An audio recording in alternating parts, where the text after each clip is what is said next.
Hello, viewers! We are so excited to announce that the production of our full-length film on Our Lady of Lourdes is going at full steam ahead. We will release the movie as soon as we hit the target of 500 supporters on Patreon. If you help us to reach this target of 500 patrons, then you will get to watch a lot more exciting shows in the coming days. Help us make more videos like this one by pledging as low as $2 on Patreon. Go to patreon.com/ChristianKids to support us. May the peace of Christ Jesus be with you.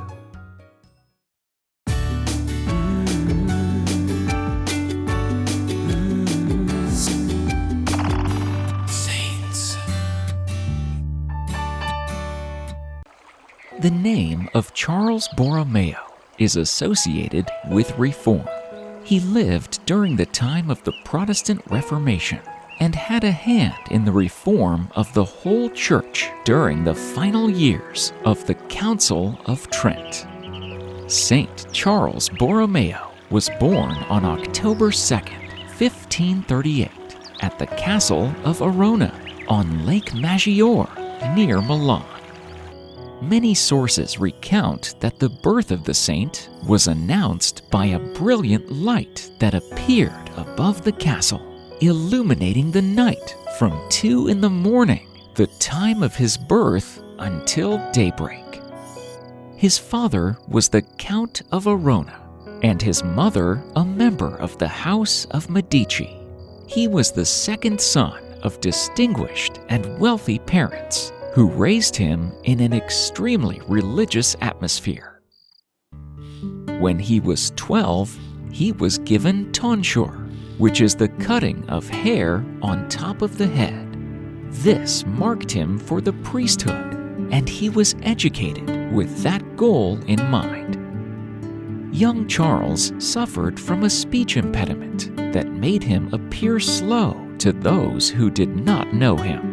Despite this challenge, he performed well and impressed his teachers. Charles, even as a very little boy, was very careful that in his dress and his conduct, there should not be the slightest thing unbecoming in one who hoped to consecrate himself to the special service of God. In 1554, his father passed away, and although Charles was a teenager, the responsibility of his household fell on him. Yet, he studied hard to receive a doctorate in civil and canon law from the University of Pavia in 1559. Life sped up for Charles when his uncle, Pope Pius IV, took him to Rome and appointed him as cardinal deacon. The young Borromeo used his leadership role in the Vatican to promote learning, and he established a literary academy. In 1560, at the age of 22, Charles was appointed administrator of the Archdiocese of Milan. He was assigned to an important role, and many dignitaries came to meet him. Yet, he only thought of the work he could do for God and the Church, remaining as humble and free as if he had been poor and unknown. Charles had already developed a reputation as a young, idealistic reformer in Rome, and he continued that mission in Milan. He established hospitals, orphanages, and other charitable institutions. Borromeo nevertheless had the support of many religious congregations, including his own Oblates of St. Ambrose. As Archbishop, Charles embarked on some important reforms within the church. He shut down corrupt monastic orders. This led to a failed assassination attempt twice on his life later. He demanded that priests should take pastoral care of those entrusted to them. He saw that many of the clergy at that time were ignorant, and so he founded schools, colleges, and seminaries for clergy to be educated in the truth of the church.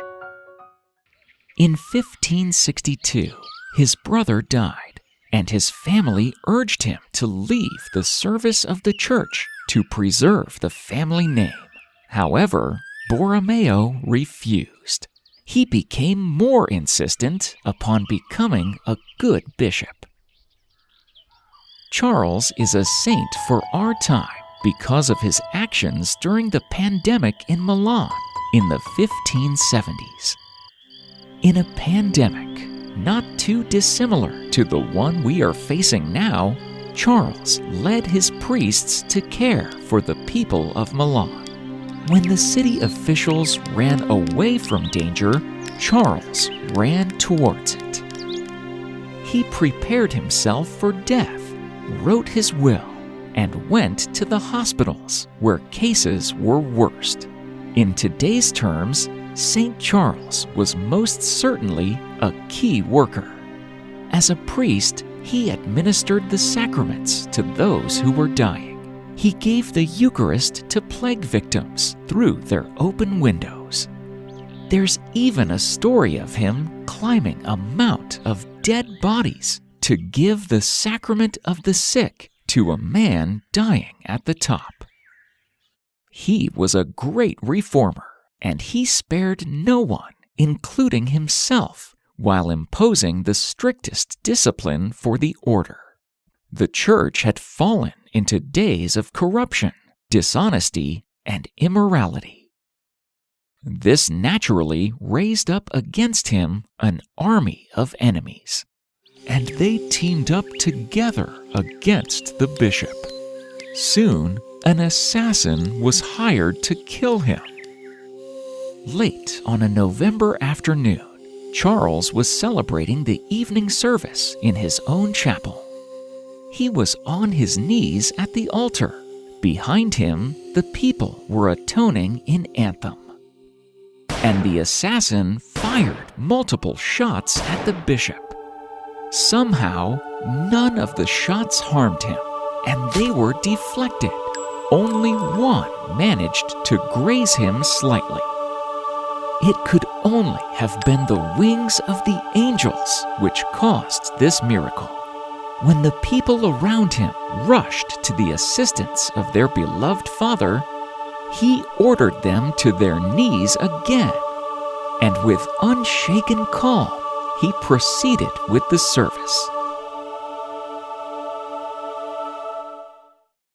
Charles forbade himself all luxury, reduced his household staff, forbade his retainers to accept any presents, and sold all of his property to help feed the poor.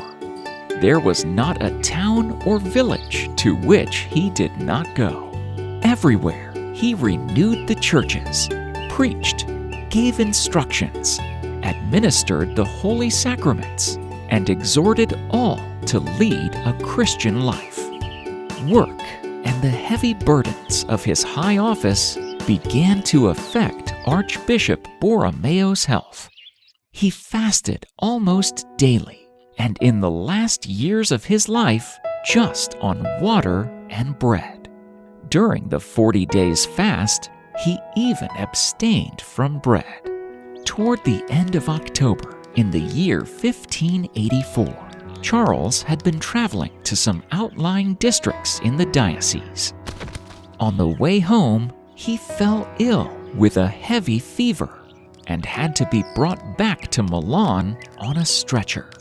When he became obvious that he would die, he was given his last sacraments. He died on November 3rd at the age of 46. 26 years after his death in 1610, he was canonized by Pope Paul V and is the patron saint of catechists. Saint Charles Borromeo has a beautiful shrine in the Milan Cathedral and is often depicted in art wearing his robes, barefoot, carrying the cross with a rope around his neck and his arm raised in blessing. St. Charles Borromeo saw Christ in his neighbor and knew that charity done for the least of his flock was charity done for Christ. His winning gentleness, his deep humility, and his perfection in other virtues. He, however, closed early a life so fruitful in good and great deeds.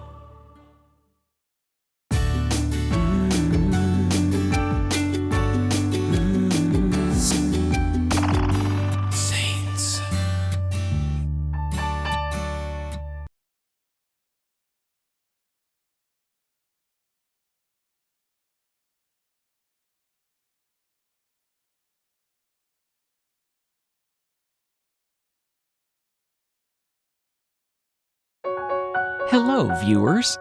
We are so excited to announce that the production of our full-length film on Our Lady of Lourdes is going at full steam ahead. We will release the movie as soon as we hit the target of 500 supporters on Patreon. If you help us to reach this target of 500 patrons, then you will get to watch a lot more exciting shows in the coming days. Help us make more videos like this one by pledging as low as $2 on Patreon. Go to patreon.com/ChristianKids to support us. May the peace of Christ Jesus be with you.